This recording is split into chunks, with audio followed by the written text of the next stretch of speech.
Hi, in today's video we're going to be seeing if we can repair this NAD D7050 direct digital network amplifier.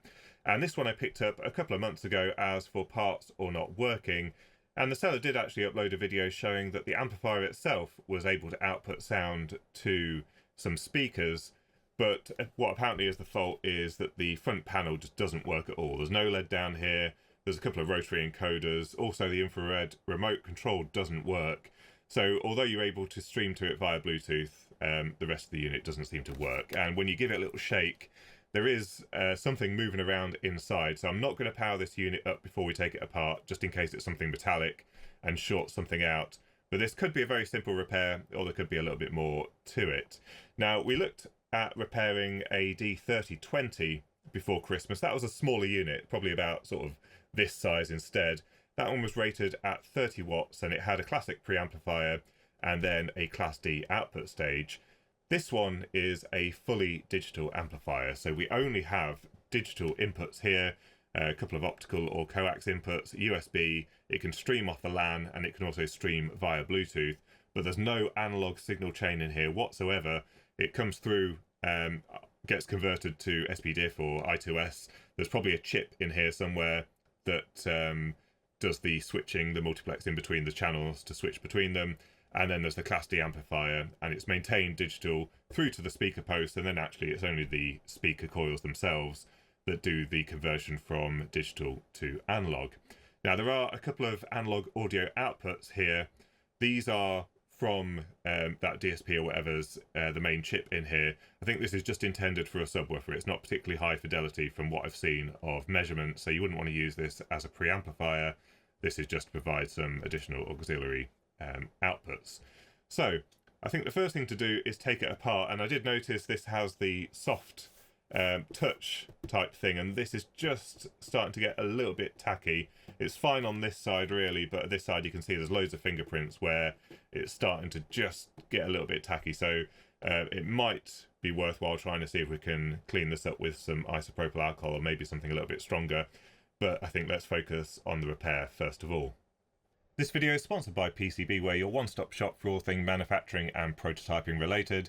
And today I wanted to highlight a few offers that are present on the website. So there's a $29 offer for your SMT orders.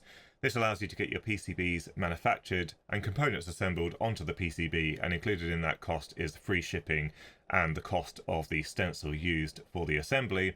And then they've also got an offer on flexible PCBs, so up to 60% off on 1 to 2 layers or 4-layer PCBs. And if you go to the PCB instant quote and select FPC or rigid flex, you can select from the various options on here, but to get the special pricing, either pick the 1-layer, 2-layer or 4-layer option, and you'll get a discount when you add the item to your basket. So don't forget to visit PCBWay.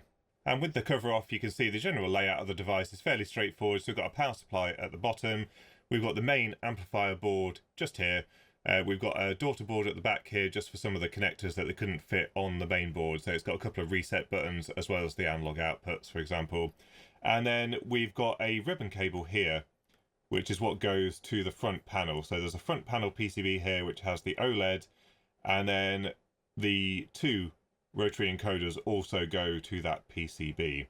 Now there's a few signs that possibly someone has already been in here, unfortunately. So just like with the D3020 amplifier, they've used some of this horrible glue that does go conductive over time. So we've got the Bluetooth module here, and they've used it to retain the UFL connector, just as they did with the D3020 on here. And it's probably not a sensible idea to have on an antenna connector. If it does start changing the impedance, the Bluetooth won't work very well. But it's very close to some pads here. I'm not sure there's any components there, so we'll have to take caution getting rid of that. It's right next to this chip here, which is I think this is probably the USB to I2C converter. Maybe it's SPDIF to I2C as well. It's close to these parts here. That is apparently all working properly, but I think we should try and remove this glue. But anyway, what I did notice is, and you can see here, I've removed these 2 connectors, but there was witness marks of glue being here, but actually on the connectors themselves, there's no glue whatsoever. So I think someone has removed these before, and certainly on the other amplifier, the connector was caked in this glue, like there was no removing it without really scraping away. So I find it hard to believe that this was plugged in and none made it onto the connector. Also, some other signs that someone's been in here. There's a couple of blobs of solder over here, one on each side.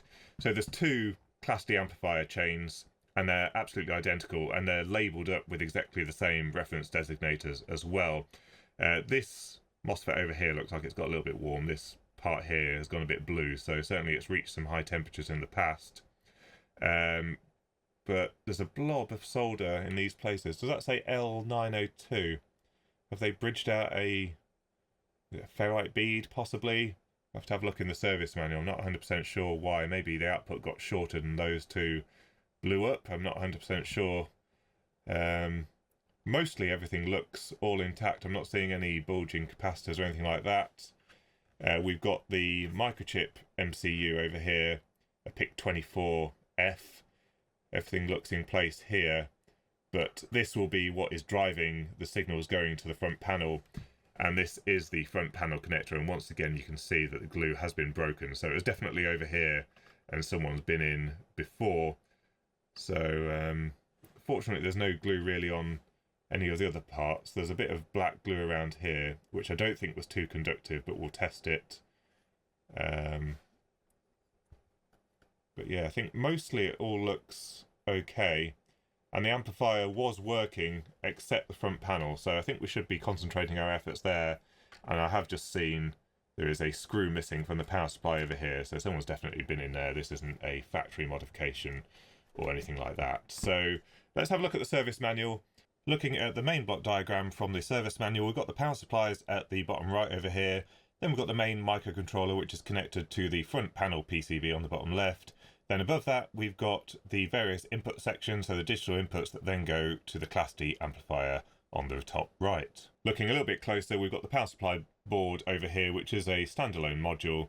It has a standby power supply, 5 volts, and this feeds the main microcontroller over here through a 3.3 volt regulator.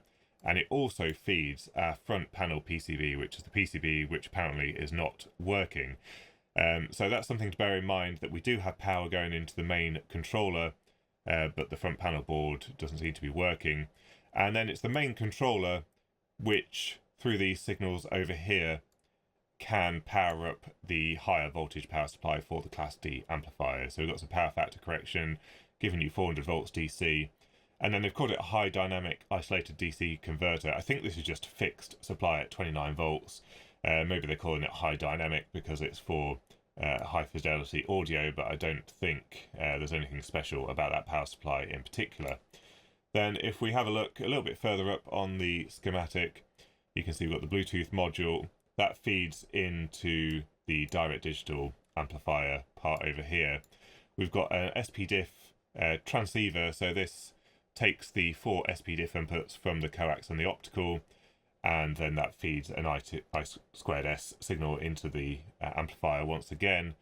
And then we've got a bridge module board over here, and then it also has the Wi-Fi plugged into it as well, USB, Ethernet, and the Apple MiFi, and that also feeds I2S into the amplifier. And then over here, this is the whole Class D amplifier chain. So we've got the processor over here, which has a whole bunch of regulators associated with it.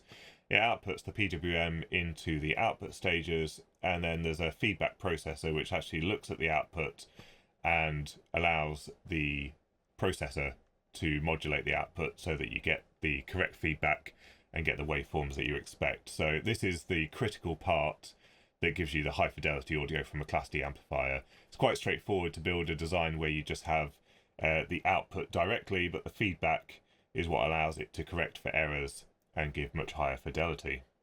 Now, bizarrely, when I searched the reference designator for this, what looks like a current sense resistor, it appears in the bill of materials in the service manual, but it's not in any of the schematics.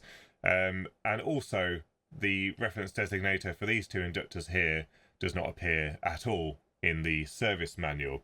So I'm not sure if this is actually a factory modification. When I had a look on the internet, I only found one other picture which was really quite low resolution, but you might just be able to see, it looks like there's a blob of solder just there and one over here where those L markings are. So perhaps that is a factory modification. So we'll leave that for now. Anyway, that is not the problem that we're trying to search down at the moment. It's just more of a curiosity what's been going on here. But I think what we need to do is probably take the unit apart a bit further, find out what was rattling before we power anything up, because I think we need to start looking at power supplies and just check the fault actually exists.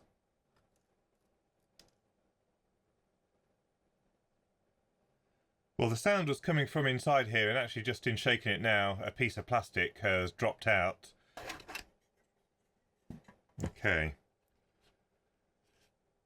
So there's the power supply. It looks like we can remove it from that bit of insulated material. And let's have a closer look at the PCB here. So first of all, quick inspection. And we'll have a quick look at the capacitors, although that won't be the bits of plastic. So we've got one there. That one's certainly looking like it could be due a replacement. So it looks like a recap job is needed on this power supply. Let's have a look over here. I mean, the ad did show it working. So those capacitors all look okay.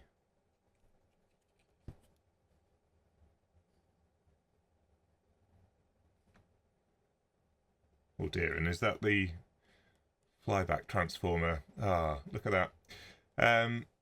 Well, hopefully we've got no ferrite broken and we might be able to repair that. That's not looking too healthy on the other side. Okay, well that's probably our bits of plastic that have been floating around. Have a quick look at everything else.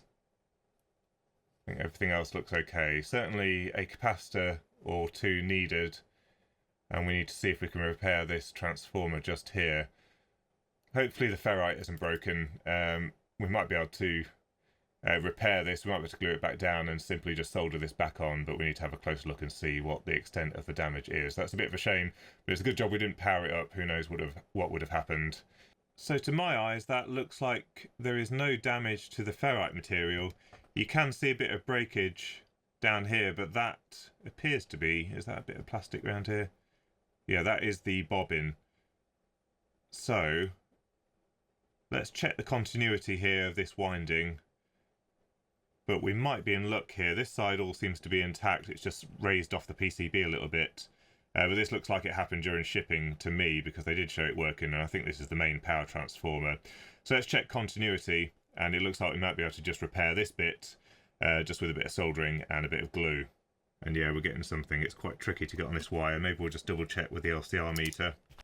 And yeah, 17.43 microhenries at some low resistance. So it looks like we could be in luck here. Let's see if we can effect a repair on this transformer.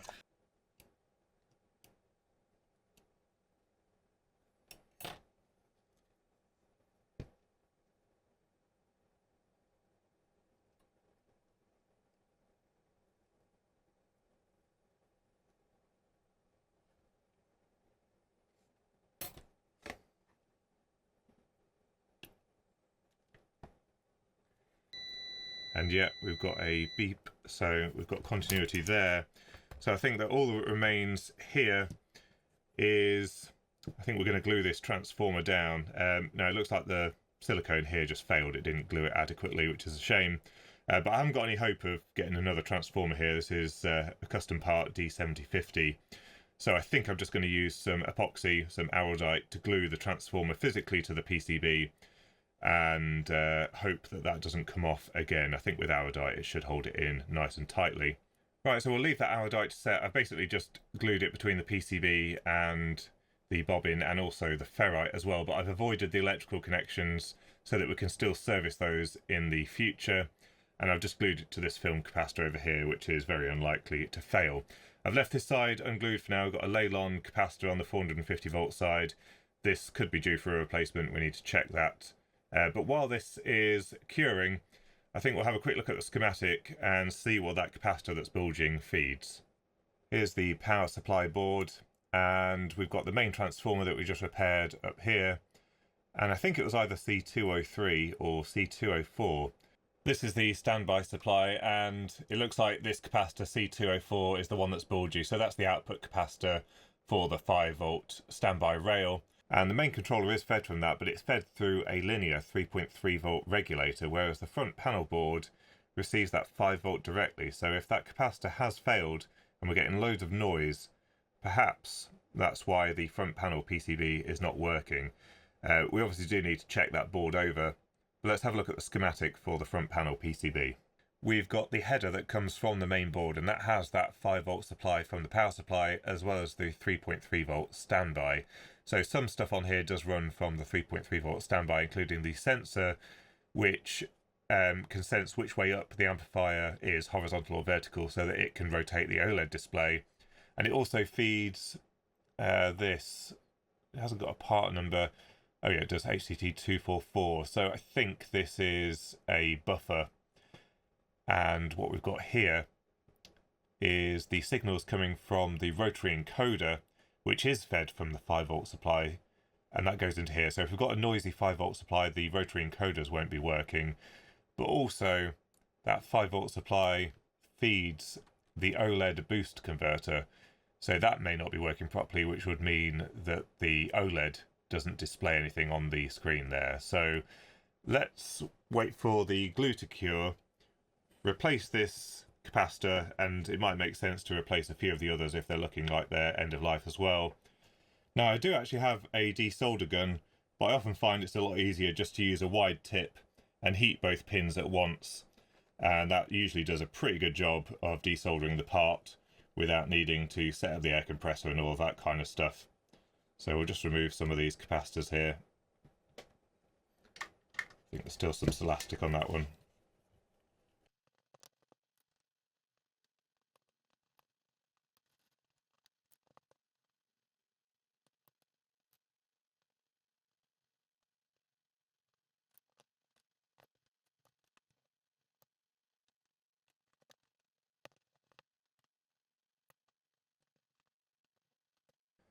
So I've removed, 6 capacitors here from the PCB. Mostly these are just easily replaceable while I'm in there, and they're near components that can get hot. So first of all, we've got the main capacitor that feeds the tiny switcher. So this is the rectified DC. Now these often do have a fairly high ESR anyway, but this is feeding the input. I think that's fine. 3 ohms sounds high, but that's quite typical for something with a high voltage rating. But I do have leftovers from the other amplifier, so I may as well use it. It's quite a low cost part. This is the capacitor that was bulging, 1000 mic. I expect this one to be reading quite poorly. And in fact, it just says leaky with a high ESR, so that definitely needs replacing, and that certainly could cause a very noisy supply rail. This is a 10 mic capacitor, and this feeds the power supply for the tiny 280. So this is the bias winding. So this needs to be fairly good so that the switcher has a good power supply. And that one's dead. So that's supposed to be 10 mic, it's reading 3.3, and it's also extremely high ESR. So certainly that could also be problematic as well. That might mean that it was not starting up properly, or all kinds of other issues, so that's not good. Then we've got the 470 mic. This was the other side of the inductor. This one was getting stressed probably by the fact that the other capacitor wasn't there, and yeah, consequently the capacitance is a little bit lower, 390 instead of 470. And then we've got 2 100 mic capacitors. Now these are different colour slightly, but they are the same capacitor, so I'm not sure why one's slightly bluer than the other. Perhaps some heat damage, but that one's fine. This was for the 15 volt supply, and that one's fine as well, but we'll replace those as well because I've got tons of these capacitors. So certainly a few of them there, 4 at least, that need a replacement, and potentially that may solve a problem with the front panel, but we've got to do more testing to find out. So let's solder these new parts in. This is the 400 volt capacitor. I think this read about 3 ohms, and I did say that these are often reasonably high impedance just because of their voltage rating. But let's look at what a new one looks like. 1.52, so twice as good there, so certainly worthy of a replacement. Let's get these soldered in.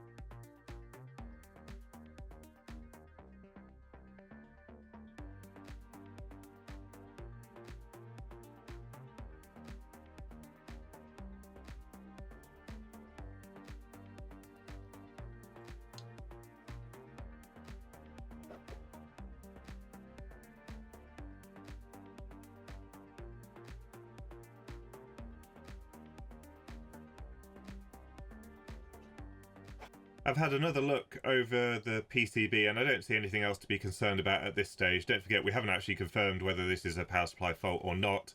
It's just we went on a bit of a side quest here with that broken transformer and then the bulging capacitor. So we need to get to the point where we can power up the amplifier, which after I've reassembled this, we should be able to do, and then have a look at what the actual fault is.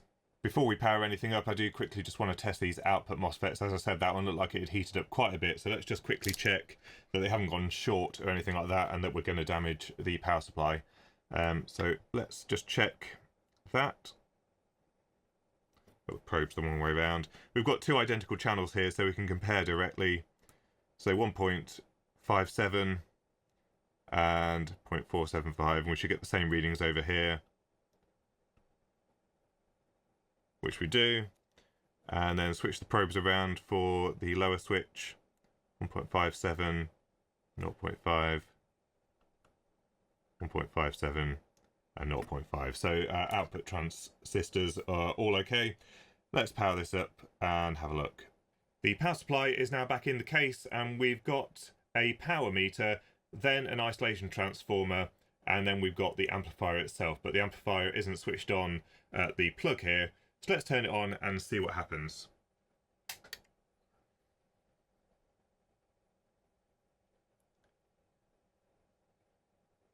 So the power's jumped up to about 30 watts or so, and we've got an orange standby light on the top. Now I did hear a relay click as well, but let's see what happens if we press the power light up here.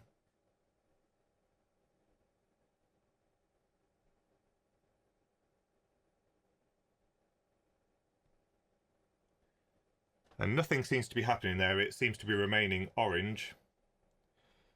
Now they did manage to turn it on with the remote control, so let's see if that does anything.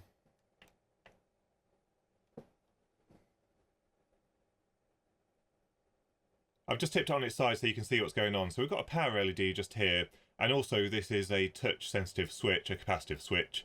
And the way that this is supposed to work is we have an amber light when the unit's in standby, and then that turns to white when it's powered up. And what happened on the D3020 is this sits in standby and it's in amber.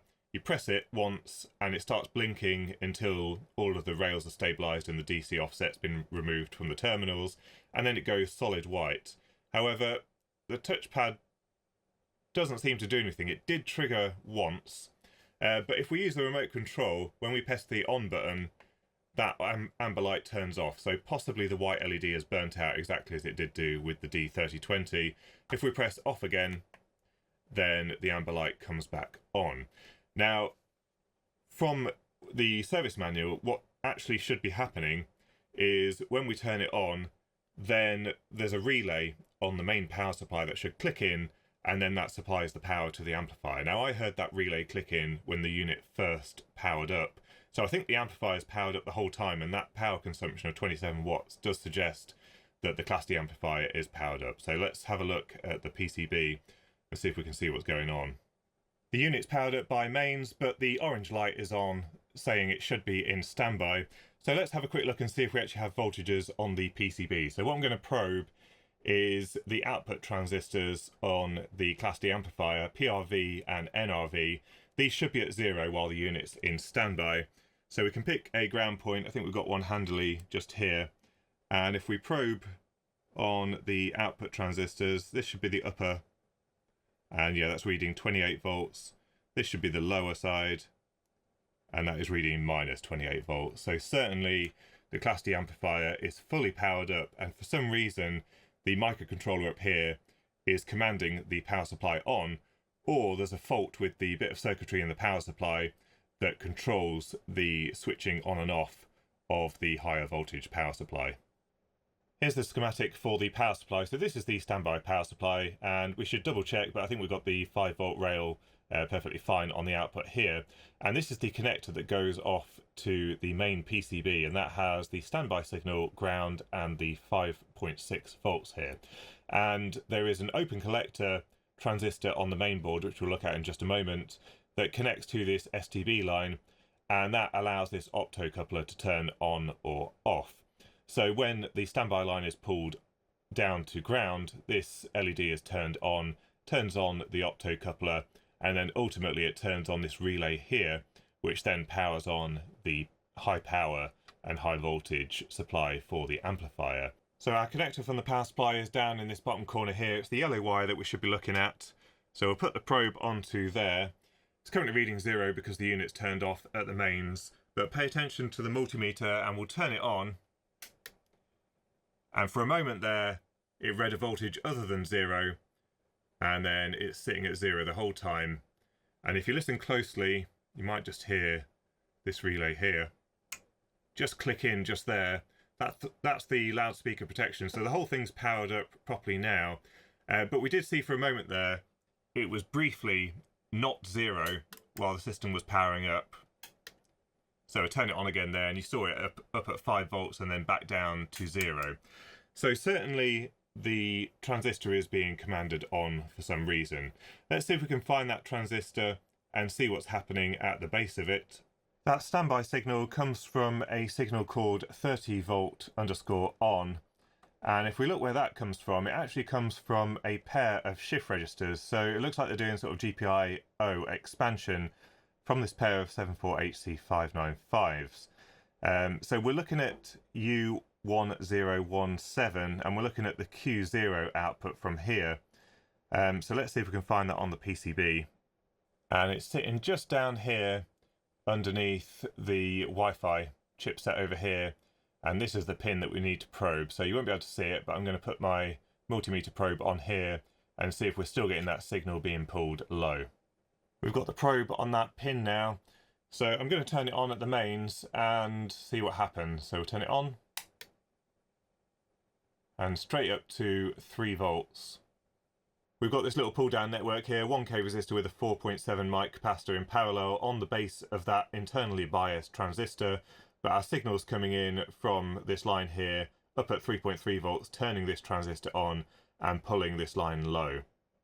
Well, it looks like maybe this is actually intended behaviour. According to the instruction book here, we've got 2 modes of standby, either the eco standby where the system just shuts down completely apart from the power light, and then there's the other one which is network standby where any devices connected to the device can wake it up and start playing audio. It looks like, oddly, this is only configurable through the Android app, which I did look in the App Store, and it doesn't look to be available anymore, which is a little bit poor. But I wouldn't have expected the amplifiers to be powered up. Let's just have a quick look at the schematic. So yeah, I see there's this line here called Eco, and that feeds the enable input into this DC to DC converter. So this provides the 1.2 volt digital rail and the 3.3 volt digital rail for things like the network adapter.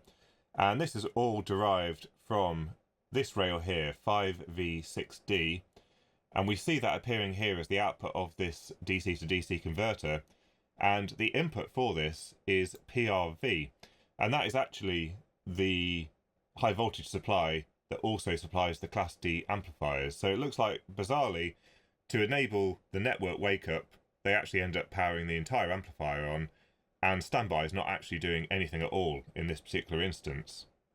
Well, I think that's a pretty terrible design decision to have the entire amplifier powered up just to allow network wake up for streaming devices. We saw the power consumption was about 30 watts. I think it's actually more like 20 watts because we had 10 watts for the isolation transformer, but that's still a lot of power just for that network adapter. I did also notice in the schematic there's a debug header for this PIC micro. There's the in-circuit serial programming header, and then there's one with a UART. So maybe it's worth just having a quick look and seeing if there's any information coming out the debug header. I've connected an FTDI cable to the UART, and I've just opened a terminal. I'm guessing it's probably running at 11520, but we'll see if there's any kind of characters coming through at all. So let's turn it on. And we do have some data. So it looks like the firmware is all the way from 2015. It's did a few bits of initialization, something to do with the OLED and something to do with the CS8416. Some calibration. And then it says soft mute on, headphone out. And then it's saying sample rate unlock. Headphone out, does that mean it's outputting through the headphones? What happens if I plug a jack into here? Headphone in, headphone out. So it's reporting things in real time. What happens if I change the input selector? So nothing on the input selector, anything on the volume? No. What about the power button on the top?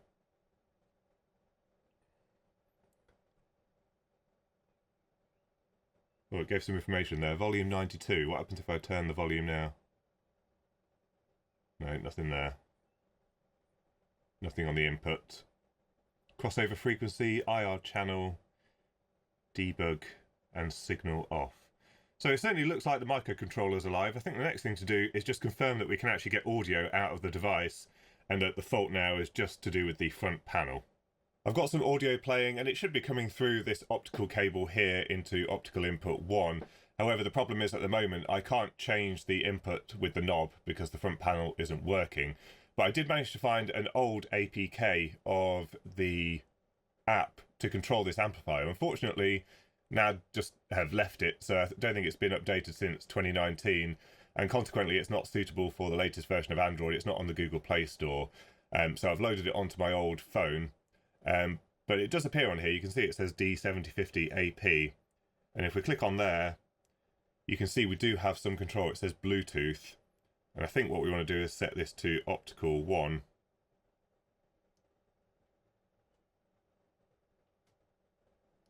And it's updated the serial stream, as you can see.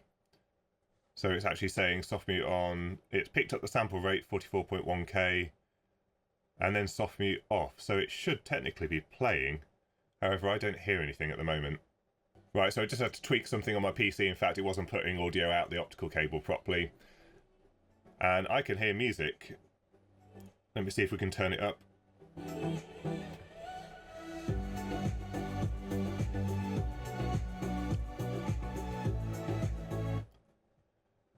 So it looks like the amplifier, sometimes it's just a connection error. It does seem to crash quite regularly with this app, but you're able to get it back. But certainly we seem to be able to control the amplifier and make it play sound. In the app I did also find the power settings, so the auto standby, I think this puts it to sleep after 30 minutes of no audio input, which is actually really quite handy. It stops you accidentally leaving it on overnight. And then power save, this is the one that is keeping the entire system powered up even when we only want it in standby, just for the purpose of having the network wake up. So I think we will turn that on at some later date, but we're not going to do it just now, just in case it locks us out of the unit, because with the front panel not working properly, it also turns off Bluetooth and everything, so we may not actually be able to wake up the amplifier if we turn this on at this point. So let's see if we can see what's going on and why the front panel isn't working, because at the moment that looks like primarily the only issue with this amplifier now. On the front panel PCB, there's an 8-pin header that then goes off to the rotary encoders, and this has ground, 5 volts, and then the encoder signals. Now I can't actually reach this on the board at the moment without taking out the PCB, but on the individual boards for the encoder, for volume, and for source, these are quite poorly drawn schematics, but there is 5 volts on here. And if we look, I would hope it's color-coded correctly, but we can test each of the pins. We've got a red, black, and then perhaps the 2 signals. So let's see if we've got any voltages on these pins. Nothing on there. Nothing on there.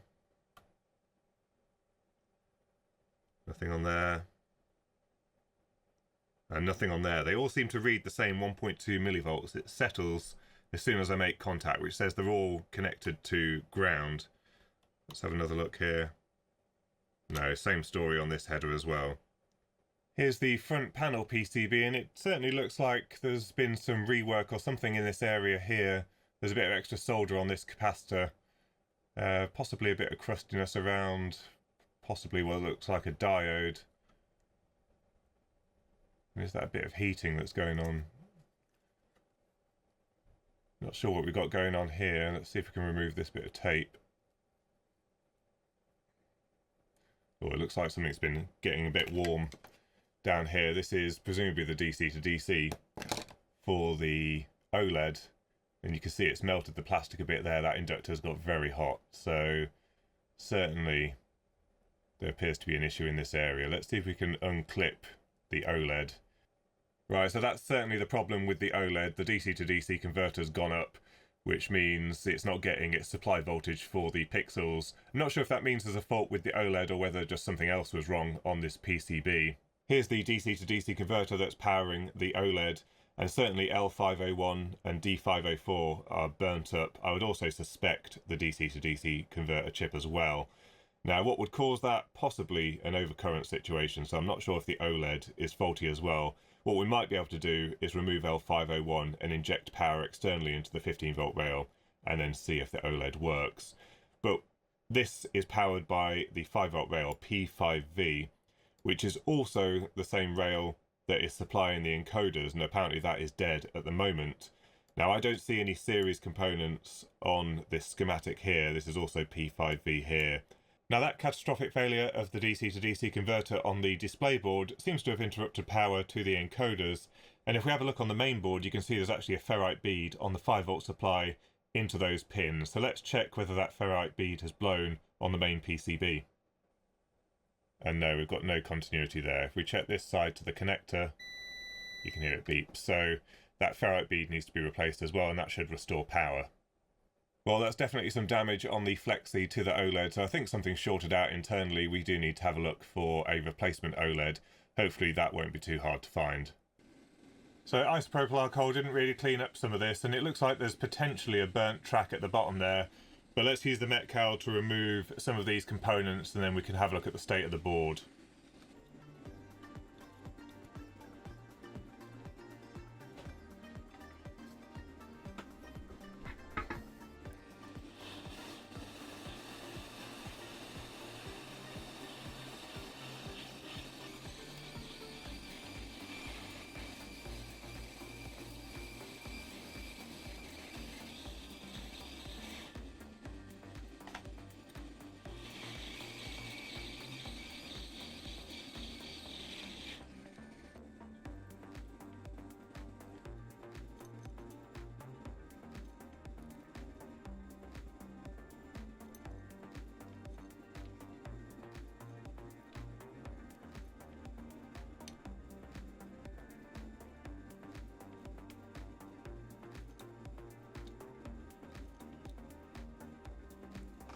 So yeah, it caused more damage to the PCB. It was pretty much unavoidable. As soon as I started applying heat in this area, it was clear that the heat damage was causing this to peel up. But that's fine, we can still work with this. We've got the service manual, we can see what the schematic should be, and we can still get a working solution with some new components. Next, I'm going to use some copper tape, and we're going to see if we can repair the traces on this PCB.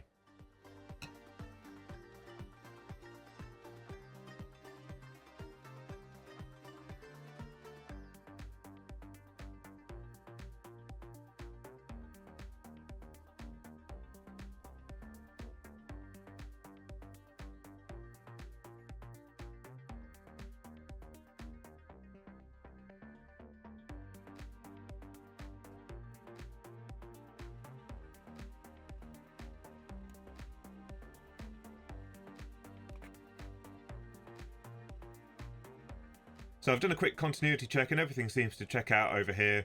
It's possibly a little bit messy, but I think it's functional, so we should be able to give it a test. I have connected some crocodile clips to the connector over here. So we've got the 5-volt input, ground, and then we've also got the 15-volt enable, which is basically the enable pin into the little DC to DC converter.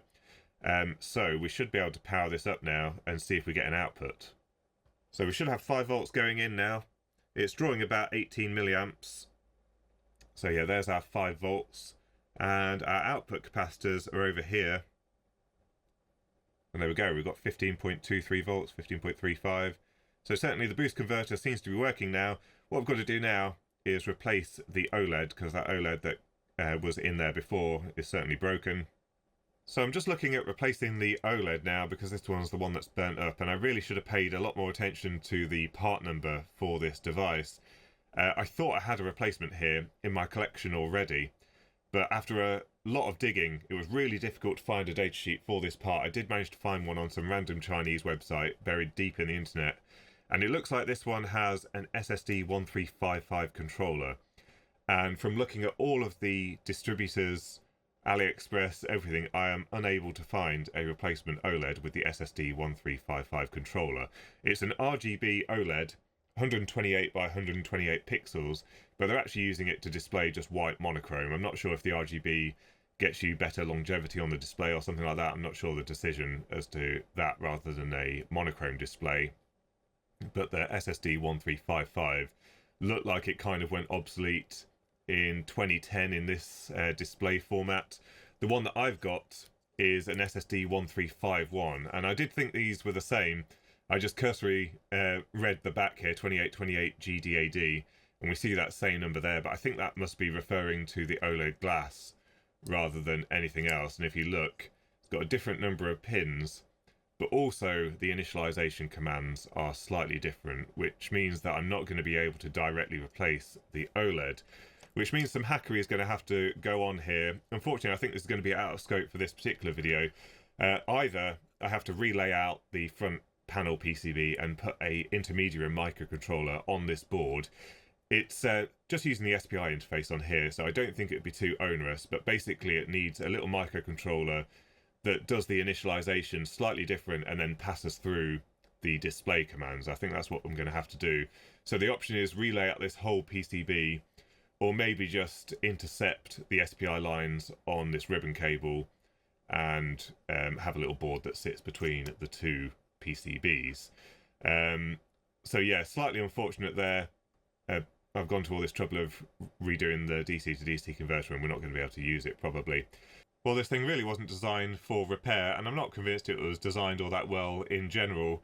I think this is an entirely Chinese designed and manufactured device. I've seen various spelling errors in places, and the way that this is designed, where this is the top panel where the touch button is for the power LED, which I've managed to prise off the PCB, but this whole thing just being kind of glued on, and these glued on bits of card to mask away any light from the inside just doesn't seem particularly high quality. This is the power switch arrangement. So there was this PCB which was glued onto that panel. You can see some of the remnants of the glue, but it really was kind of DIY style. And then this was soldered into here, and this is a piece of copper with the power symbol cut into it. So this goes into here, and the LEDs would illuminate that power symbol, and this would be the touch contact. However, this had some glue on the top surface here, some of this hard glue, which means that this never actually made contact with the plastic, which is probably why it wasn't very responsive. And in fact, this was probably a manufacturing defect, so we should be able to fix that this time round. There was this foam gasket that went around here to stop the light bleeding. I think I'll end up 3D printing something instead. Here's the LEDs under the power switch. So the red one's probably never really been illuminated. This is only for errors. The amber is extremely dim, and then the white one's completely burnt out, not functioning at all, which is why it wasn't illuminated. But this is the same thing that I saw on the D3020 amplifier as well. All of the white LEDs were pretty much burnt out, if not completely burnt out. So whatever LEDs they were using from this era, they were either overdriving them or they just had really bad lifetime.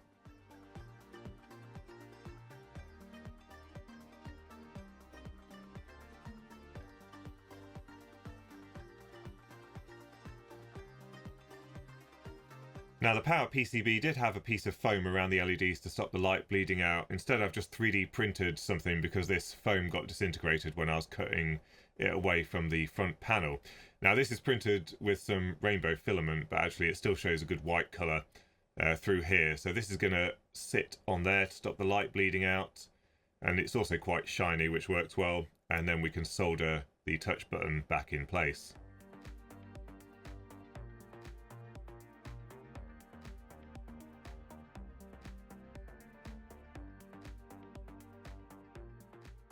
Right, before we start assembling everything back together again, let's turn it on and check that it's working now. So we've got our serial output as we saw before. We've also got a very bright yellow standby LED.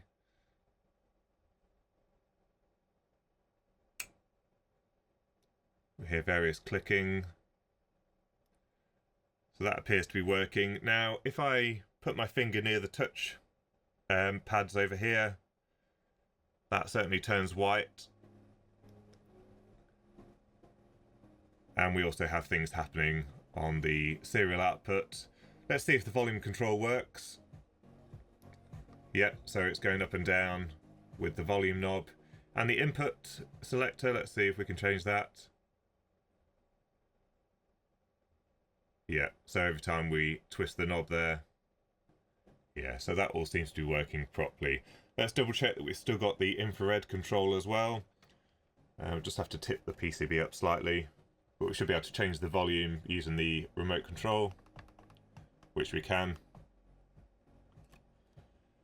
So other than the fact that we've got no OLED at the moment, it looks like now the amplifier is fully functional, which is great. So I've got one of the apps, there's actually two for this unit. This one seems to be a little bit more stable, but if we go to settings, we can do the power save option as well as the auto shut off. And then let's see what happens if we shut down the unit. So we've got the power consumption there. It says it's drawing about 30 watts at the moment. So I'll put my finger on here and turn it off. And there we go. Yeah, it's dropped back down to the quiescent current of the isolation transformer, which has a contactor and stuff like that in there. So that looks like it works properly. Certainly I heard various clicking, so it's all shut down properly. And if we press it again, it should be able to wake it up.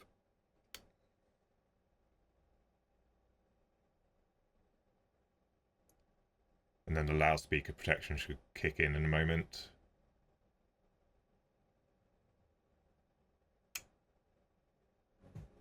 There we go.